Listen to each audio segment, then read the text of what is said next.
Vezi? Ia cu mâna. Nu-l iau, că nu pun mâna pe caca. Totuși îți mizerii. Intră cu mine, Nico. Eu știi ce o să fac acum, Răzvane? Nico, Da. intră cu mine. Nu vine că mă uit la bățul ăsta. O să mă întind un pic pe pătură. Vii și tu să ne întindem. Și stăm, ne întindem și după aceea știi ce facem? Ce?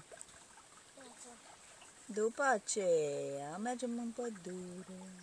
Eu să bă pădurea, fac pădurea. Păi asta e pădurea. Unde-s copacii. Ce văd, Nico, Nico? Asta e pădurea. Aia, acolo? Mergem pe partea aia, acolo, pe deal, da. Uite acolo? Da, acolo, mă. Atunci merge pe Păi stai, că doar avem timp, că e de vreme, e de dimineață încă. Nico, merge pe acolo. Nu putem ține încă. Nu, pe aici, nu ne putem urca, nu? Ai răbdare.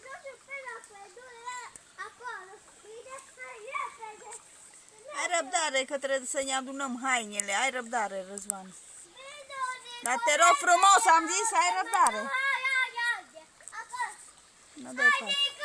Nu mai vorbesc cu tine.